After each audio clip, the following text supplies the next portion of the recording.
اور اسی لیے آیت نمبر 26 میں اللہ تعالیٰ بتاتے ہیں وَيَزِيدُهُم مِّن فَضْلِهِ، اللہ تعالیٰ کیا کرتا ہے، ایمان والوں نیکوکار لوگوں کی سنتا ہے اور انہیں اپنے فضل سے اور بڑھا کر دیتا ہے، اور کفار کے لیے سخت عذاب ہے۔ یہ ہم سب ایکسپیرینس کرتے ہیں۔ آج آپ سوچیں کہ طاق رات ہے، آخری عشرہ ہے، ان طاق راتوں میں جب ہم اللہ تعالیٰ سے دعا مانگتے ہیں، آپ سوچیں کہ ایک دفعہ آپ نے دل میں کوئی چھوٹی سی چیز سوچی ہوتی ہے اور اللہ تعالیٰ آپ کو وہ اپرچونٹیز دے دیتا ہے، اللہ تعالیٰ آپ سے وہ کام لے لیتا ہے، اللہ تعالیٰ آپ کے دل کو نرم کر دیتا ہے۔ تو اللہ تعالیٰ کے اختیار میں ہر چیز ہے۔ اسی لیے پھر دیکھیں 27 سے 29 کو اگر آپ دیکھیں تو ہمیں پھر کیا بات بتائی جا رہی ہے، اگر اللہ تعالیٰ اپنے سب بندوں کی روزی فراخ کر دیتا تو وہ زمین میں فساد برپا کر دیتے، لیکن وہ اندازے کے ساتھ ہی جو کچھ چاہتا ہے نازل فرماتا ہے اور اپنے بندوں سے پورا خبردار ہے اور خوب دیکھنے والا ہے۔ یہ تو میں نے اپنے لیے فارمولا بنایا، جب مجھے پیسے چاہیے ہوں، ایک تو خیر میں دعا مانگتی ہوں ہمیشہ کہ اللہ تعالیٰ اچھا جو ہیں اسی میں نا تو برکت ڈال دے، اور ایسی برکت ہوتی ہے کہ اس میں بہت سے کام ہو جاتے ہیں جو میں ویسے نہیں کر پاتی۔ اور جب میرے پاس پیسے نہیں ہوتے، مجھے لگتا ہے مجھے یہ خریدنا ہے، مجھے یہ کام کرنا ہے، تو میں اپنے آپ کو یہ بات بتاتی ہوں اگر میرے پاس شاید زیادہ پیسے آ جاتے نا، میں نے ضرور کوئی غلط کام کرنا تھا، اسی لیے میرے رب نے نا مجھے روک لیا، مجھے میرے رب نے وہاں سے پیچھے کھینچ لیا۔ تو ہم کبھی یہ نہ سوچیں میرے میاں کام نہیں کرتے، پتہ نہیں ہماری بندش لگی ہوئی، کیا ہم سوچیں اگر ہمارا رب ہمیں نہیں دے رہا نا، ہم فتنوں میں پڑنے والے لوگ تھے، ٹھیک ہے، ہو سکتا ہے کچھ لوگوں کو ہم سے ڈبل ٹرپل بہت زیادہ دیا ہو، لیکن وہ کسی فتنے میں نہیں پڑے، لیکن ہم فلاڈ انسان ہیں، ہم ہو سکتا ہے کسی فتنے میں پڑ جاتے۔ تو انسان کیا کرتا ہے، کیونکہ آپ دیکھیں انہ بعبادہ خبیر بصیر، اللہ تعالیٰ اس کے اینڈ میں کیا کہہ رہے ہیں کہ وہ اپنے بندوں سے پورا خبردار ہے اور خوب دیکھنے والا ہے۔ وہی ہے جو لوگوں کے نا امید ہو جانے کے بعد بارش برساتا ہے اور اپنی رحمت پھیلا دیتا ہے، وہی ہے کارساز اور قابل حمد و ثنا۔ آپ دیکھیں کئی دفعہ آپ ویدر فور کاسٹ پڑھتے ہیں تو اس میں کیا رہا ہوتا ہے کہ اتنا سنی ہے اور بہت ہائی ٹیمپریچر ہے، لیکن اگلے دن ہی بارش ہو جاتی ہے۔ ہم کہتے ہیں ہاں اب تو بارش ہی نہیں ہونی، اب تو فلا اتنی گرمی ہونی ہے، لوڈ شیڈنگ شروع نہ ہو جائے، یہ مسئلہ نہ ہو جائے، ٹریول کرنا کیسے کریں گے۔ اور اس کی نشانیوں میں سے آسمان و زمین کی پیدائش ہے اور ان میں جانداروں کا پھیلنا ہے، اور وہ اس پر بھی قادر ہے کہ جب چاہے انہیں جمع کر دے۔ آیت نمبر 36 پر آپ آ جائیں۔ اچھا یہاں پہ ایک کوشچن بھی آیا ہوا ہے کہ kindly mention some ways to bring humility in our selves in order to get closer to Allah. Humility کے لیے جو ہم دیکھتے ہیں کہ رسول اللہ صلی اللہ علیہ وسلم کیا ہمیں ایڈوائز کیا کرتے تھے کہ اپنے سے کم لیول کے لوگ ہیں ان کے ساتھ وقت گزارنا، یتیم کی بھی ہم نے بات کی تھی، مساکین کی بات کی تھی۔ جب آپ اپنے سے ہائی کلاس میں موو کرتے ہیں، جو لوگ آپ سے زیادہ افورڈ کر سکتے ہیں ہر وقت ان کے ساتھ رہتے ہیں، تو پھر آپ کے اندر ہیوملٹی نہیں آتی۔ ہیوملٹی تب آتی ہے جب انسان دیکھتا ہے کہ ہم سے چھوٹے گھر میں کوئی لوگ رہ رہے ہیں اور کس طرح اپنے آپ کو ایڈجسٹ کر رہے ہیں، کس طرح بہت سارے کاموں کو لے کر چل رہے ہیں۔ اسی طرح آپ دیکھیں 36 سے 38 کی طرف اگر ہم دیکھیں تو یہاں پر اب ہمیں پھر ایک بہت امپورٹنٹ کانسیپٹ مل رہا ہے۔ جیسے 37 کو دیکھ لیں، والذین یجتنبون کبائر الاثم والفواحش واذا ما غضبوا هم یغفرون۔ اب یہاں پہ ہمیں ایسے لوگوں کی پرسنالٹی بتائی جا رہی ہے کہ یہ وہ ہوتے ہیں جن کے اندر بہت زیادہ ایک بیلنس ہوتا ہے۔ اچھا اس سے پہلے آیت دیکھ لیتے ہیں، 36 سے شروع کریں۔ فما اوتیتم من شیء فمتاع الحیاۃ الدنیا، اور تمہیں جو کچھ دیا گیا ہے وہ تو زندگی کا تھوڑا سا سامان ہے۔ وما عند اللہ خیر وابقا، اور جو کچھ اللہ کے پاس ہے وہ بہت بہترین ہے اور ابقا، اور وہ باقی رہنے والا ہے۔ للذین آمنوا وعلی ربہم یتوکلون، کن لوگوں کے لیے یہ جو ایمان لائے اور جو اپنے رب پہ بہت زیادہ توکل کرتے ہیں۔ اب آپ سوچیں کہ یہاں پہ ہمیں یہ کمپیرزن دیا گیا ہے، جو میں بھی بات کر رہی تھی نا کہ دنیا اور آخرت کا بیلنس ہم کیسے کریٹ کریں۔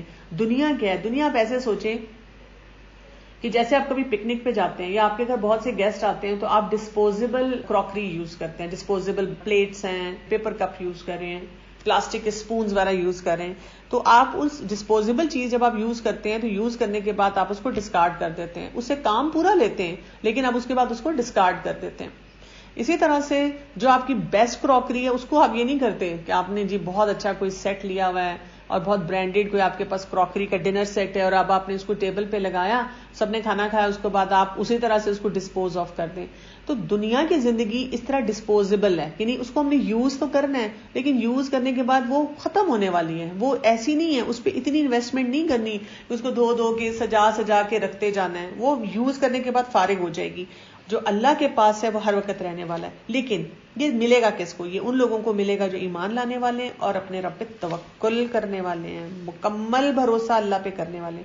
اچھا, اب یہ کیسے ہو؟ اس کے لیے یہ جو اگلی آیت آ رہی ہے نا, یہ ہمیں وہ بیلنس سکھاتی ہے کہ ہم کیسے کریں کام, کیا کیا کام ہمیں کرنے چاہیے. کیونکہ کچھ لوگ توکل کا مطلب یہ سمجھتے ہیں کہ پھر کوئی ایفرٹ ہی نہیں کرنی نا. نہیں, ہم نے ایفرٹ پوری کرنی ہے, جو بھی اللہ تعالیٰ نے ہمیں طریقے بتائے ہیں, پھر اس کے بعد اپنے رب پہ بھروسہ کرنا ہے. اب کن کن ایریاز میں ایفرٹ ہے ذرا یہ سن لیں.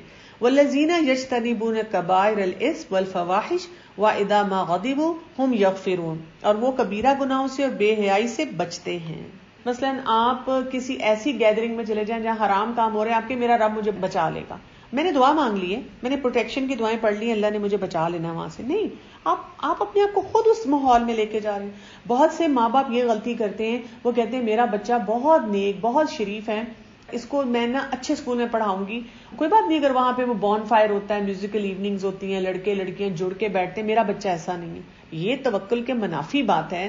آپ نے اسباب صحیح اختیار کرنے ہیں, آپ نے پہلے سارے اسباب پہ ورک کرنا ہے, پھر اللہ پہ بھروسہ کرنا ہے. یعنی آپ ان جگہوں پہ ڈال کے پھر اللہ پہ بھروسہ کریں, یا بہت بڑی مطلب مشکل میں رسکی بہت کام کر رہے ہیں. اسی طرح کچھ لوگ کیا کرتے ہیں, بچے نے اے لیول کیا یا ابھی بالکل بہت ہی ینگ ہے, اور اس کو کہا کہ ہاں تم باہر کسی اچھی بھی یونیورسٹی میں اپلائی کر لو. اب کہتے ہیں دیکھیں نا بچے کے کیریئر کی بات ہے, ڈسپوزیبل دنیا کے کیریئر کے لیے. اگر وہاں پہ میں کتنے بچوں کو جانتی ہوں جو ایتھیزم کی طرف چلے جاتے ہیں, یا وہ بالکل پھر جاتے ہیں, ہم کہتے ہیں میرا بچہ بڑا نیک ہے, یا وہ پھر کوئی گرل فرینڈ بنانا شروع کر دیتے ہیں, اور 4 سال بعد پھر وہ مائیں روتی بھی آ جاتی ہیں, میں کیا کروں, اب میرا بچہ جو ہے وہ سن نہیں رہا. ایکسکیوز می, آپ نے ڈسپوزیبل لائف کے اوپر انویسٹ کیا, متاع کے اوپر انویسٹ کیا.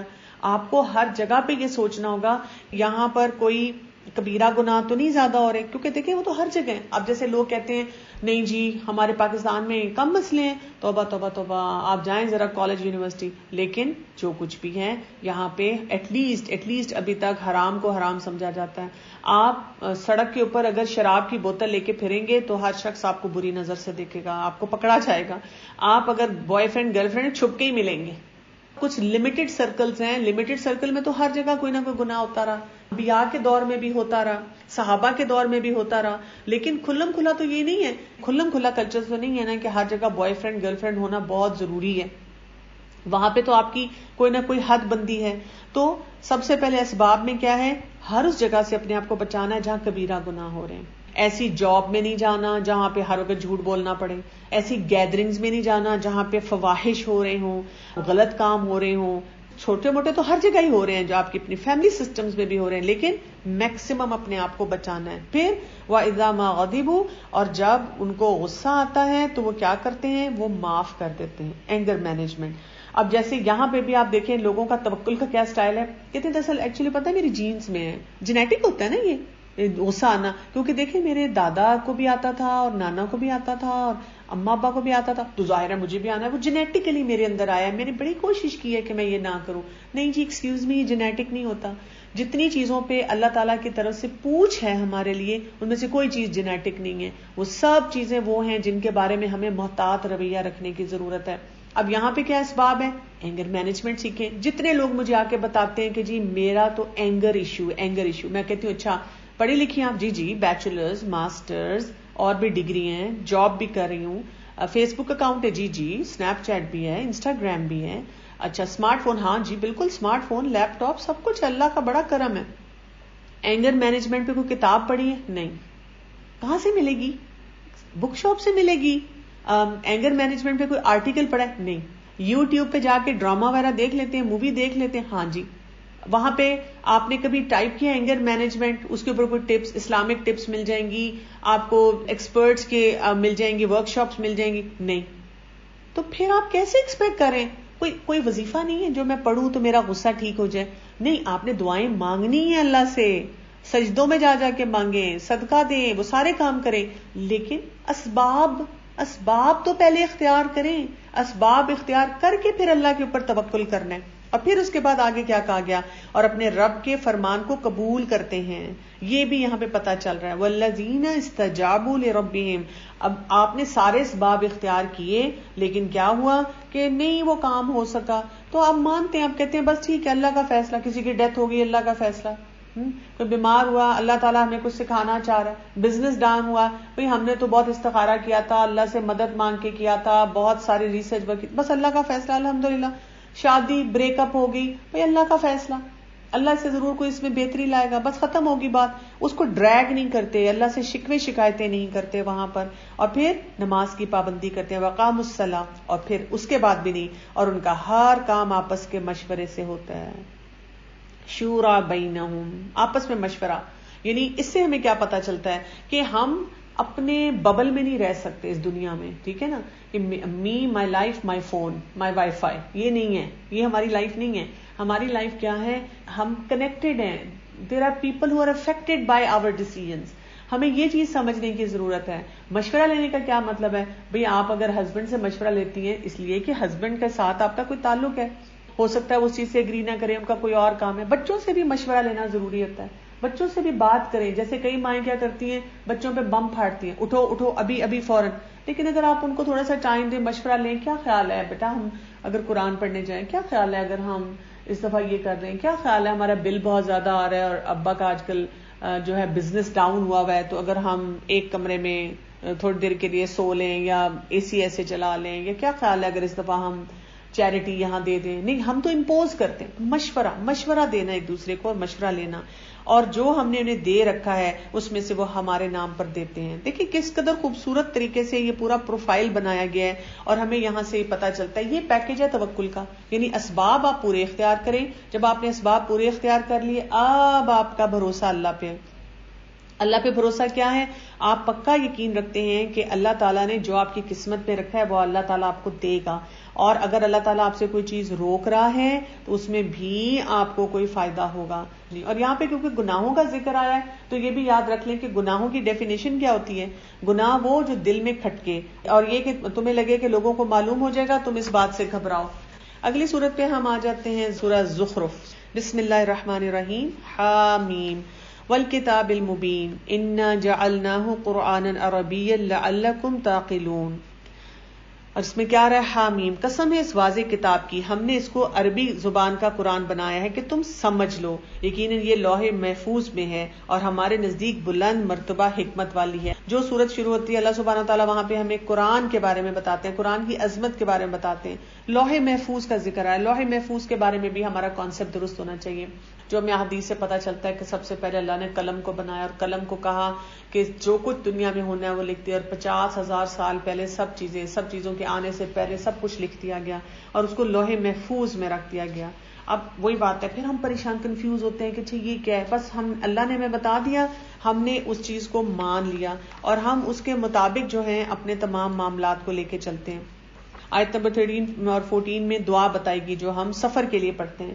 سبحان الذی سخر لنا ھذا وما كنا له مقرنین وانا الی ربنا لمنقلبون.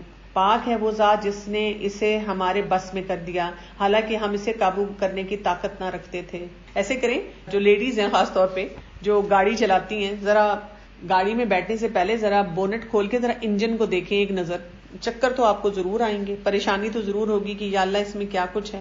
اور پھر آپ سوچیں کہ آپ جب ڈرائیونگ سیٹ پہ بیٹھتی ہیں، 1 کلک ایسے بٹن پریس کیا، ایسے چابی ڈال کے گھمائی، اور وہ جتنا کمپلیکیٹڈ انجن ہے وہ اس چابی کے ساتھ آپ کے ایک سٹیئرنگ کنٹرول سے آپ کے ساتھ آ گیا.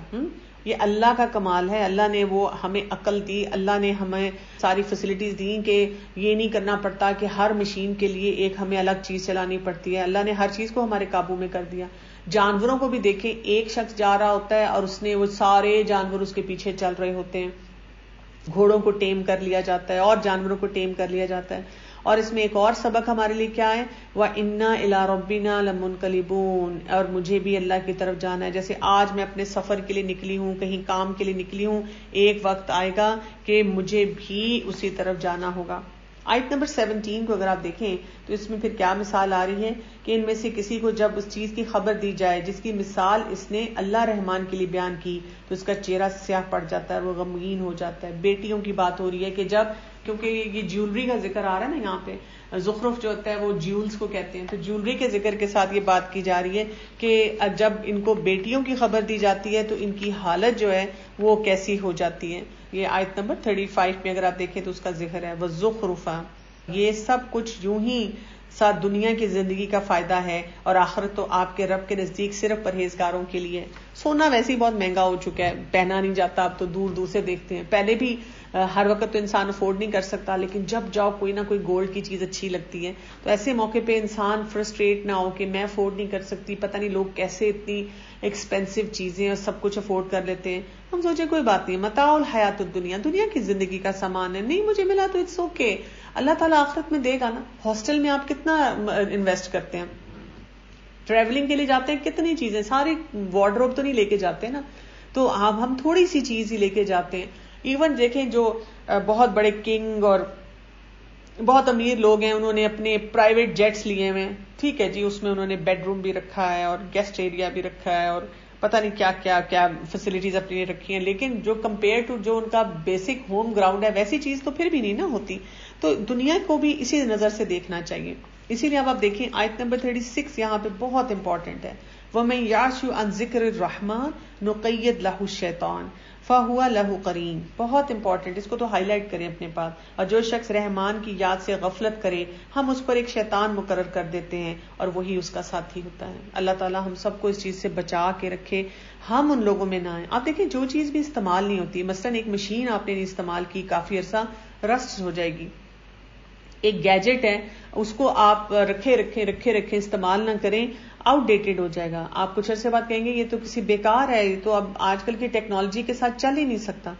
کھانا بھی اگر آپ اس کو نہ کھائیں اور رکھیں تو کیا ہو جائے گا, فنگس لگ جائے گی, ایکسپائری ڈیٹ آ جائے گی اور وہ ختم ہو جائے گا.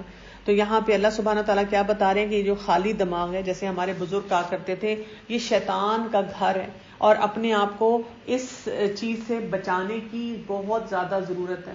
ہمیں جو ہے خاص طور پہ ذکر, ہر وقت ذکر کی حالت میں رہنا چاہیے. یہ جو ہوتا ہے نا انسان کی ویل بینگ کے لیے بہت اچھا ہے, ہیلدی رکھتا ہے, آپ کے اندر سکون لے کے آتا ہے, آپ کے دل کو نرم کرتا ہے. یعنی سارا دن جو ہم اپنے دکھ سوچتے رہتے ہیں نا, میں سوچ رہی تھی آج سے 20 سال پہلے میرے ساتھ یہ ہوا, میں سوچ رہی تھی وہ فلاں شخص تھا تو ایسا تھا, میں سوچ رہی تھی ہائی ہمارا گھر کب بنے گا, اور پتہ نہیں میرے بچے کا یہ کیا ہوگا.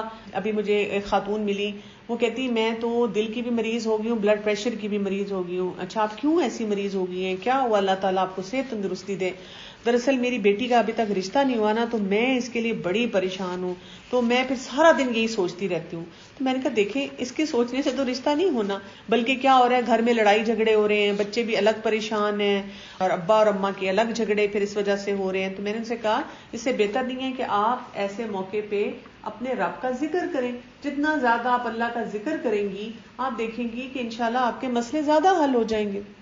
سورۃ دخان, بسم اللہ الرحمن الرحیم, حامیم والکتاب المبین, انا انزلناہ فی لیلۃ مبارکۃ انا کنا منذرین. حامیم, قسم ہے اس وضاحت والی کتاب کی, یقیناً ہم نے اسے بابرکت رات میں اتارا ہے, بے شک ہم ڈرانے والے ہیں. یہاں پہ لیلۃ القدر کا ذکر ہو رہا ہے, وہ وقت جس میں تمام فیصلے اللہ تعالیٰ کی طرف سے آنے والے ہیں. ہمیں یہاں پہ ڈرنے کی ضرورت ہے, ہم کوئی غلط کام نہ کریں. اگر ہم غلط کام کریں گے تو پھر ہمارے ساتھ بھی آگے مشکلات کا پلندہ ہی آنے والا ہے.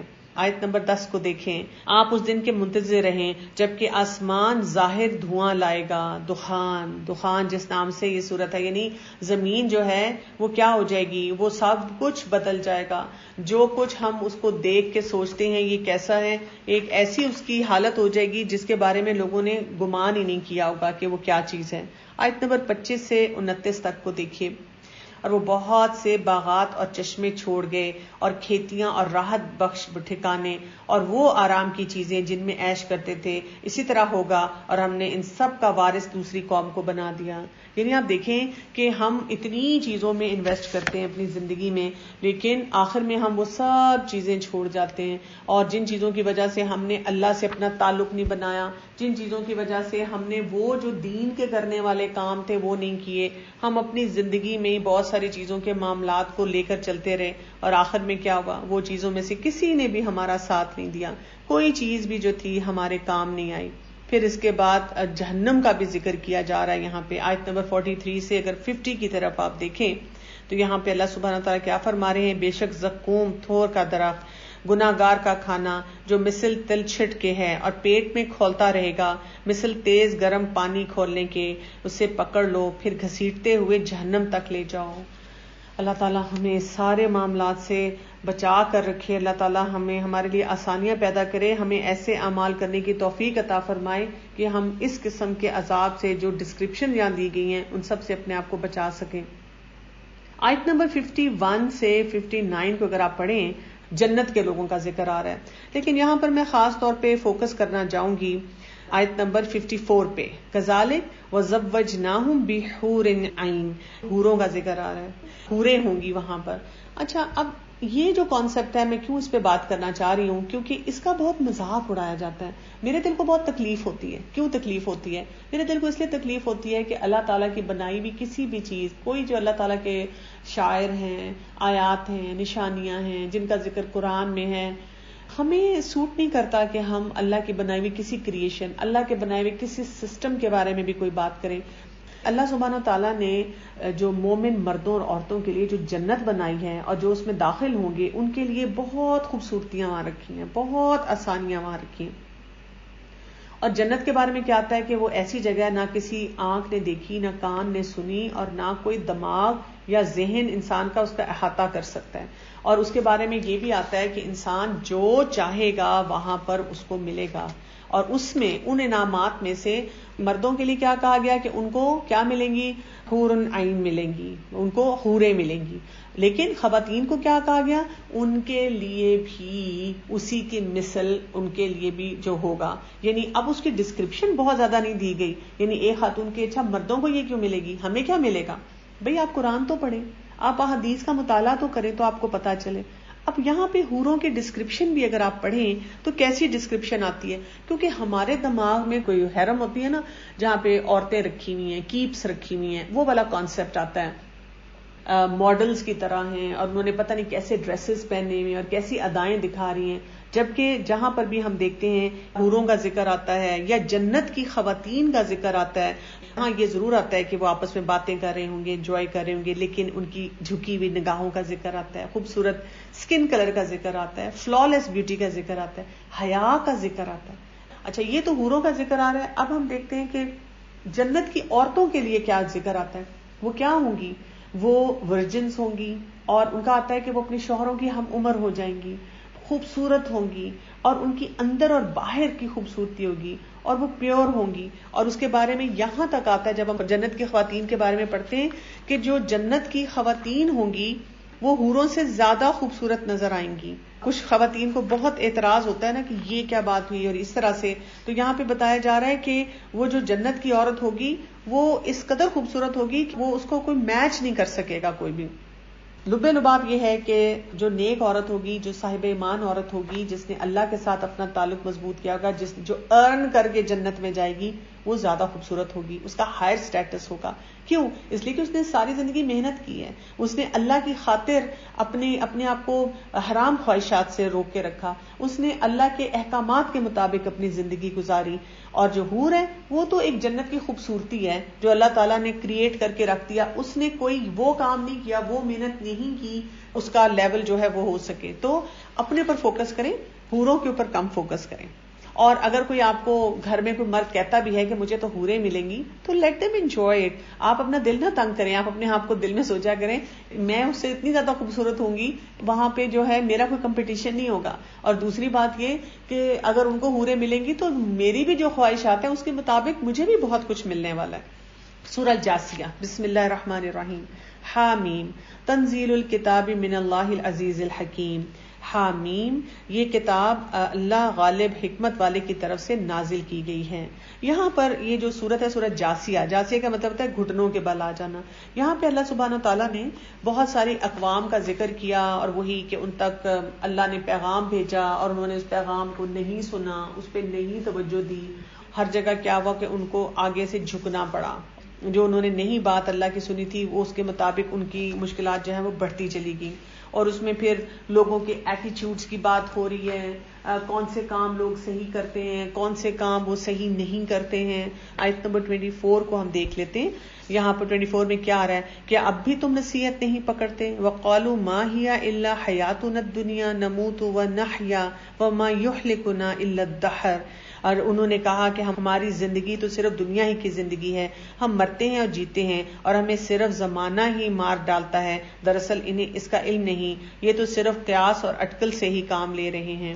یعنی ایسی زندگی گزار رہے ہیں اور ایسی خواہشات رکھ رہے ہیں تو ان کو کیا فائدہ ہوگا. اور بالکل اینڈ پہ آ جائیں، فَلِلَّهِ الْحَمْدُ رَبِّ السَّمَاوَاتِ وَرَبِّ الْأَرْضِ وَرَبِّ الْعَالَمِينَ. یہاں پہ کیا کہا جا رہا ہے کہ اس وقت بس اللہ کی تعریف ہے جو آسمان اور زمین اور تمام جہان کا پالنے والا ہے، تمام جہان کا رب ہے. وَلَهُ الْكِبْرِيَاءُ فِي السَّمَاوَاتِ وَالْأَرْضِ، اور اس کی بڑائی آسمان اور زمین میں اسی کی بڑائی ہے. وَهُوَ الْعَزِيزُ الْحَكِيمُ، اور وہی غالب اور حکمت والا ہے. آج کے جو میسیجز ہیں وہ بہت اسٹرانگ ہیں. اللہ تعالیٰ کو جاننا، اللہ تعالیٰ کے ناموں کے ساتھ اور اللہ پہ توکل کرنے کے جو صحیح طریقے ہیں ان کو سیکھنا. اچھا یہ پوچھیں واٹ از دا کی ٹو بی پرسسٹنٹ. ایک تو یہ کہ آپ کی پلاننگ ریئلسٹک ہونی چاہیے.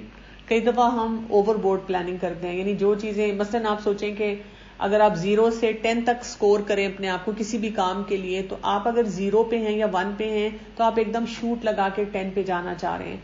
تو آپ کو کیا کرنا ہوتا ہے کہ پہلے اپنے آپ کو بتانا ہوتا ہے کہ میں نے 3 یا 4 پہ آنا ہے اور اس 4 کو مینٹین کرنا ہوتا ہے.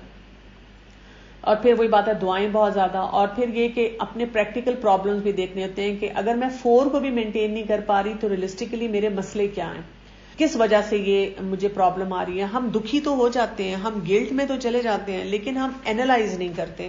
تو آپ کو اینالائز کرنا ہوگا کہ یہاں پہ میرا ایشو کیا آ رہا ہے. پھر آپ اس کے مطابق اپنے پلان بناتے ہیں کہ اچھا اب میں نے اس کو کیسے کریکٹ کرنا ہے.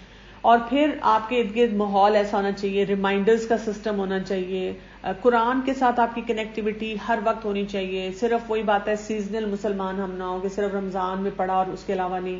اور میں آپ سب کو ہائیلی ریکمینڈ کروں گی کہ جہاں جہاں بھی آپ رہتے ہیں اپنے ایریے میں جہاں پر بھی کوئی ایسے اسٹڈی سرکلز ہیں، ایسی ایکٹیویٹیز ہیں، ان میں اپنے آپ کو انگیج کریں. تو آپ کمیونٹی ورک میں بھی اپنے آپ کو ایسے انگیج کریں جہاں پہ آپ کہیں قرآن پڑھا رہے ہیں، کوئی اور ایسی ایکٹیویٹیز کر رہے ہیں، تو آپ دیکھیں گے اس سے بھی آپ کے اوپر نا یہ کنسسٹنٹ ہونا آپ کے لیے آسان ہو جاتا ہے. دعاؤں میں یاد رکھیے گا مجھے بھی اور تمام مسلمانوں کو پوری دنیا میں، اور ان لوگوں کو بھی جو ہمارے بہت پیارے ہیں، ہمارے ارد گرد ہیں لیکن ان کے دل سخت ہیں، وہ اس پیغام کو نہیں سمجھ رہے، اس قرآن کی خوبصورتی کے مطابق کام نہیں کر رہے. سب بچوں کے لیے دعا کریں کہ اللہ تعالیٰ جو دکھی والدین ہیں وہ چاہ رہے ہیں کہ ان کے بچے نماز پڑھیں اور دین کی سمجھ رکھیں، اللہ تعالیٰ سب کے لیے آسانیاں پیدا کرے. اس وقت یہ وہ دن ہے جس میں ہم کثرت سے دعائیں مانگیں، کثرت سے استغفار پڑھیں، ایک نیا آغاز جو ہے، نیا چیپٹر شروع کریں. اللہ تعالیٰ ہمیں توفیق دے نیکیوں کی اور ان سارے معاملات کو جو ہے اس کے مطابق زندگی گزارنے کی. سبحانک اللہم و بحمدک اشہد ان لا الہ الا انت استغفرک و اتوب الیک. السلام علیکم ورحمۃ اللہ وبرکاتہ.